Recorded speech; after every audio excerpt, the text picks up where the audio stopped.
Hi this is Ambika from inspire. இன்னைக்கு ஒரு customer எனக்கு இந்த சாரிய குடுத்து, இதுல வந்து சுடிதார் டாப் தைக்க சொல்லியிருந்தாங்க. தூக்கி போட்டு டபால்னு இப்படி புடிச்சேன். பார்த்தா டாப்பா மாறிடுச்சுங்க.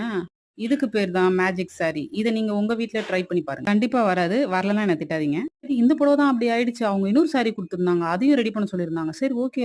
இதையும் தூக்கி போட்டு புடிச்சேன். பார்த்தா டாப் ஆயிடுச்சுங்க இதுவும். இந்த சாரில கஸ்டமர் லைனிங் குடுக்க வேணாம்னு சொல்ட்டாங்க. ஏன்னா சாரியோட கிளாத்தே ரொம்ப பெருசுன்றதால அதையே டபுளா குடுத்துருங்க அப்படின்னு சொன்னாங்க. உள் பக்கமும் லைனிங் இல்லாம சாரியோட கிளாத்தையே அப்படியே குடுத்துட்டாங்க. பட்டோட அவுட்லுக் தான் இது. ரெட் கலர் சாரில வி நெக் வைக்க சொல்லியிருந்தாங்க கஸ்டமர். எல்போ ஸ்லீவ் குடுத்துருந்தாங்க. ஷோல்டர்ல ஒரே ஒரு பஃப் கேட்டிருந்தாங்க. அதே மாரி ஃபினிஷ் பண்ணியாச்சு. சாரியோட பார்டர கையிலயும், டாப்போட கீழயும் வைக்க சொல்லியிருந்தாங்க. அதே மாதிரி வச்சு நெக் வச்சுட்டு கொஞ்சோண்டு காலர் இருக்கா மாதிரி பண்ண சொன்னாங்க. ஷோல்டர்ல பஃப், கீழ எல்போ ஸ்லீவ் குடுத்து கீழயும் லைட்டா பஃப் மாதிரி வைங்க அப்படின்னு சொல்லிட்டாங்க. ஸோ இந்த டாப்பையும் ஃபினிஷ் பண்ணி அதோட அவுட்லுக் தாங்க இது. நாங்க இப்போ மணிக்காக ஒர்க் பண்றது இல்லங்க. கஸ்டமரோட சாட்டிஸ்ஃபேக்ஷனுக்காக ஒர்க் பண்றோம். இந்த வீடியோ உங்களுக்கு பிடிச்சதுன்னா ஒரு லைக் பண்ணிட்டு சப்ஸ்கிரைப் பண்ணிக்கோங்க. பிடிக்கலன்னா சப்ஸ்கிரைப் மட்டும் பண்ணிக்கோங்க.